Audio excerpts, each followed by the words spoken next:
जीवन के पहले दिन आए, आखिरी दिन तक हमारे जीवन में कोई रूपांतरण नहीं हुआ, कोई चेंजेस नहीं हुई, तो अनफॉर्चुनेटली हम वो कहलाएंगे। और अगर हमारे जीवन में बदलाव आ जाता है, ये ध्यान से संभव है। हम ध्यान से हर हालत में अपने में बदलाव लाएंगे, क्योंकि रसरी आवत जात है सिल पर पड़त निशान। तो रस्सी जो है पत्थर पर निशान डाल देती है।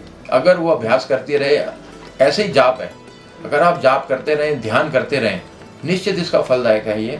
और सबसे बड़ी बात तो ये है कि वो सदा आनंद की तरफ ले जाता है। कुदरत आनंदित है, हर समय आनंद बरस रहा है। और सबसे बड़ी बात है, वो सबसे बेपरवाह है, उसको इस सृष्टि के जीवों से कोई लेना देना नहीं है। कण कण में है, न्यायप्रिय है, सर्वव्यापक है। इस चीज़ को आप अच्छी तरह से देता है। और ग्रंथों में लिखा है कि वो देता है और देता ही चला जाता है। देखो कितनी उनके प्रशंसा की जा रही है कि वो देता है और देता ही चला जाता है, और लेने वाले लेते लेते थक जाते हैं। हम जीवन में कितना कुछ उससे लेते हैं, हम लेते लेते थक जाते हैं, लेकिन वो देते हुए नहीं। वो शरीरों को रचता है, रोज नए बच्चे पैदा होते हैं और फिर उन्हीं शरीरों को वो खाक कर देता है। देखो अगर हम जीवन मिलता है तो मृत्यु भी हमें मिलती है, तो उसका दिया ही हम भोग रहे हैं। गुरु ग्रंथ साहब में क्लियर लिखा है कि हम उसका दिया ही भोग रहे हैं, और वो अज्ञात है, उसको हम इस बुद्धि से नहीं जान सकते। वो हमारी इस बुद्धि की समझ से बहुत पार है। हमारी बुद्धि क्या है? एक छोटा सा दायरा है समझ का, और वो असीम है, उसकी कोई सीमा नहीं है, और वो निराकार है। अगर कोई आकार हो तो हम उसको देखने की कोशिश भी करें, और सारे आकारों को वो रचता है। ये हमारे जो शरीर हैं, ये अपना जानवर हैं, पेड़ हैं, पौधे हैं, सृष्टि सब उसकी बनाई हुई है। एक निराकार आकार को बनाता है। देखो कितना बड़ा इस संसार में एक अचंबा है कि जो चीज़ खुद निराकार में है और वो चीज़ आकार बनाती है, वो नियम बनाता है। सबसे बड़ी बात है, सृष्टि के कुछ नियम है। आप किसी का बुरा कीजिए, आपका अपना बुरा होगा, ये नियम है। आप किसी को मारिए, कल आपको कोई मारने वाला पैदा हो जाएगा, और उसके नियमों को हम मानने के लिए बाध्य हैं। हम उसका विरोध नहीं कर सकते। हम 3 नियम जो हैं, आप देखो सबसे सर्वोत्तम माने गए हैं। वेदों में भी भगवान कृष्ण ने भी गीता में कहा है कि 3 तरीके के कर्मों के अंदर इंसान का जीवन जो है वो रहता है। संचित कर्म, जो सबसे पहले कर्म है, संचित कर्म जो हम पुराने जन्मों में कर आए हैं, वो हमारे अधिकार क्षेत्र से बाहर चले गए हैं, वो संचित कर्म है। दूसरा है क्रियामान कर्म, जो आज हमारे को जीवन मिला, इसके अंदर हम जो कर्म कर रहे हैं, ये हमारे क्रियामान कर्म है। और तीसरा भगवान कृष्ण ने कहा कि प्रलब्ध, जो आपका प्रारब्ध है, कि उसके अंदर अब वो डिसाइडेड है। वो बार बार अर्जुन को ये कहते हैं कि ये जो जिन लोगों को तू मारने की सोच रहा है, ये इसको कोई इतना परेशान होने की जरूरत नहीं है। मेरे हिसाब से तो ये मरे हुए हैं, ये निश्चित है, इनके ऊपर इतना शोक करने की कोई जरूरत नहीं है। तो 3 चीजें ऐसी हैं, संचित कर्म जिस पर हमारा कोई अधिकार नहीं, क्रियामान कर्म जो उसको हम सुधार सकते हैं ध्यान से, हमारे कर्म अच्छे हो सकते हैं अगर हमारा ध्यान बढ़ता चला जाए, और तीसरा जो कुदरत ने हमारे लिए पहले लिखा हुआ है, जो हमारे प्रलब्ध में लिखा हुआ है, हमारे भाग्य में जो लिखा हुआ है, वो बदल नहीं सकता। संचित कर्म जो अतीत में हो चुके हैं, उसको आज जो धर्म गुरु कह रहे हैं कि हम संचित कर्मों से आपका छुटकारा दिला देंगे, वो सरासर झूठ बोल रहे हैं। इससे बड़ा झूठ संसार में हो ही नहीं सकता कि कोई आदमी आपके संचित कर्मों से, मैंने पिछले जमाने में कई जानवरों को मारा है, तो क्या मैं आज उसका भुगतान नहीं करूंगा?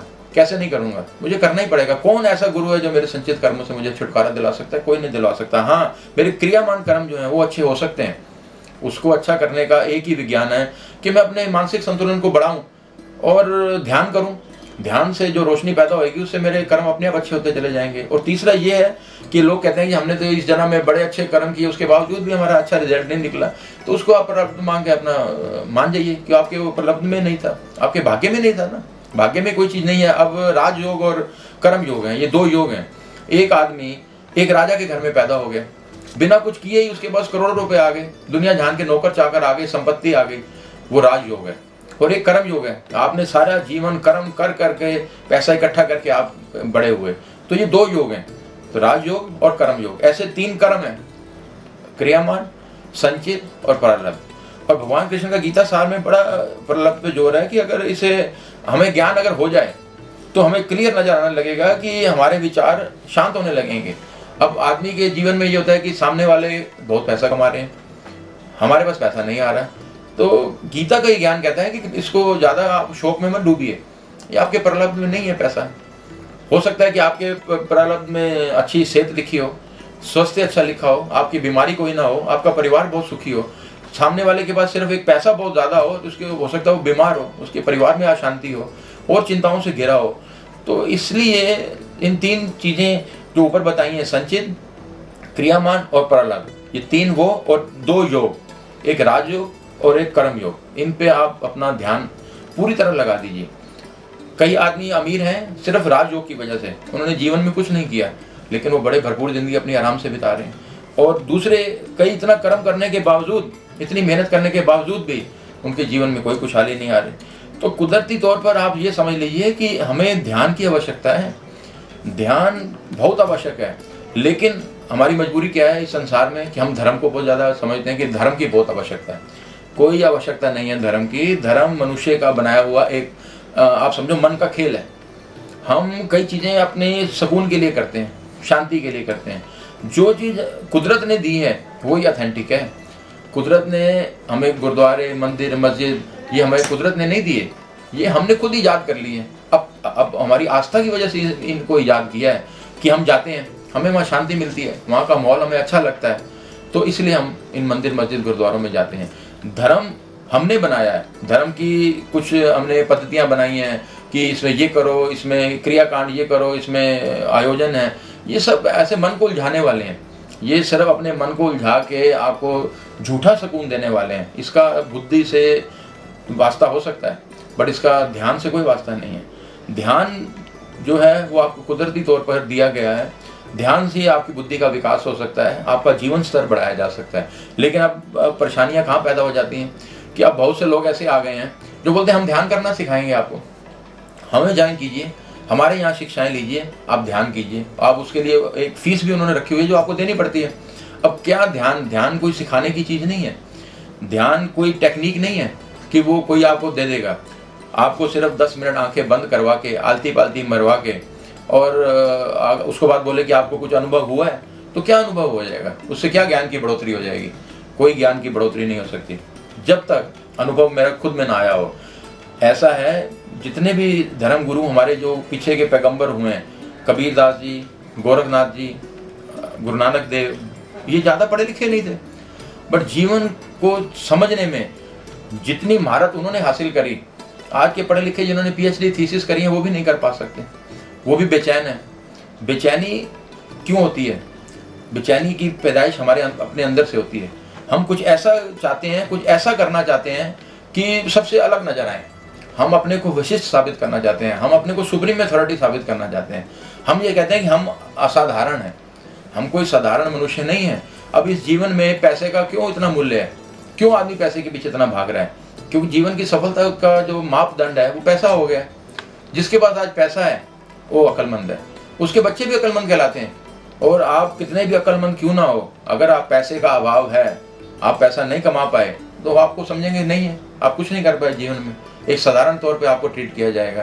तो आपको सिर्फ ये देखना है कि मुझे दुनिया की मान्यताओं से नहीं चलना, मुझे अपनी मान्यताओं से चलना है। ये भेड़ चाल के अंदर चलने की वजह से इस दुनिया में परेशानी है।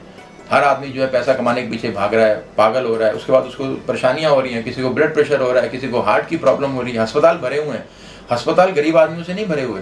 अगर आज हम अपोलो में चले जाएं, एस्कॉर्ट में चले जाएं, तो वो खर्चे गरीब आदमी उनका बिल नहीं पे कर सकते, वहाँ अमीर आदमी लेटे हुए हैं। अब उनसे पूछो कि इतना पैसा कमाने के बाद अब आपको परेशानियां क्या हुई? पैसा कमाने के लिए शरीर गवा दिया, अब शरीर को बचाने के लिए अब पैसा लग रहा है। देखो ये कितनी विडंबना है, इस पे थोड़ा ध्यान देने की जरूरत है कि जिस पैसे को कमाने के लिए शरीर का स्वास्थ्य अपना खराब कर लिया, अब उस स्वास्थ्य को ठीक करने के लिए अब खूब पैसा लगाया जा रहा है। और एक बात मेरे कहने के अनुसार ये है कि अगर जो शरीर कुदरती तौर पर आया है, जो अंग हमारे को कुदरती तौर पर मिले हैं, उनका आनंद अलग है। और जो बाद में ट्रीटमेंट से मेडिकल इसको ठीक करता है आदमी को, वो उसका कोई जीवन में कोई उसका मूल्य नहीं है। अब किसी का लंग्स चेंज हो रहे हैं, किसी का हार्ट चेंज हो रहा है, तो ये उसको सिर्फ ये है कि थोड़ा जीवन को लंबा किया जा सकता है। जीवन में आनंद उसी दिन खत्म हो जाता है जिस दिन हमारे को रोग पकड़ लेता है। रोग कहाँ से पैदा होता है? रोग वहाँ से पैदा होता है जहाँ मन बीमार हो जाता है। आदमी का शरीर बीमार होने से पहले उसका मन बीमार हो जाता है, इस बात का उसको खास ध्यान रखना पड़ता है। मन पहले से ही इंडिकेट करने लग जाता है आदमी को कि हालात ठीक नहीं है, मन उदास है। मन जहाँ बीमार हुआ वहाँ पर शरीर की बीमारी एकदम सघन होनी शुरू हो जाती है। धीरे धीरे धीरे धीरे जब शरीर बीमार हो जाता है, फिर हमको मानसिकता शुरू हो जाती है, मानसिक प्रॉब्लम शुरू हो जाती है। फिर ज्ञान अगर बहुत नुकसान के बाद आया तो किसी काम का नहीं है। आप इस बात को अच्छी तरह से समझ लें कि नुकसान उठाकर अगर ज्ञान आपको मिला तो उस ज्ञान का कोई मूल्य नहीं है। समय रहते, नुकसान से पहले जो आपको ज्ञान मिल गया तो आप बड़े भाग्यशाली कहलाएंगे। अगर मेरा नुकसान हो ही गया और मुझे ज्ञान भी हो गया तो उस ज्ञान का क्या मूल्य है उस ज्ञान का?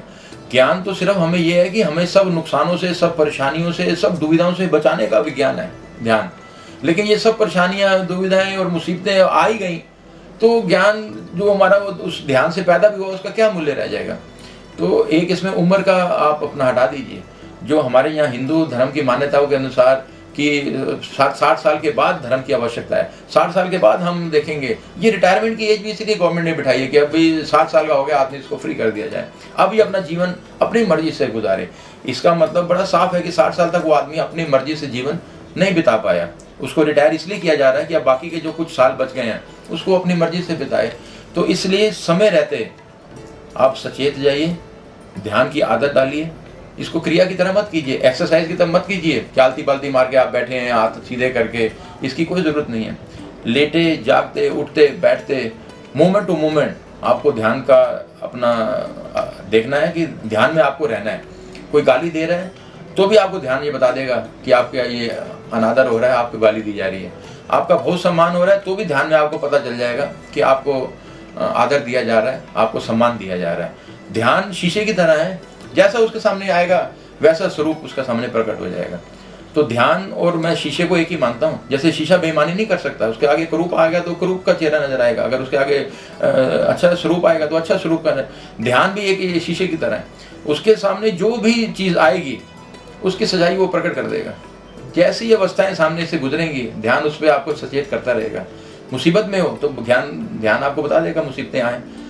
तो इसलिए मेरा इतनी सी ये प्रवचनों का आधार जो है कि अब आप धार्मिकता की तरफ इसकी व्याख्याओं को बदलें, धर्म की ज़रूरतों को बदलें, अब ध्यान की ज़रूरतों को पकड़ें। ध्यान कीजिए, अपने जीवन को सुखमय बनाइए और आगे बढ़िए।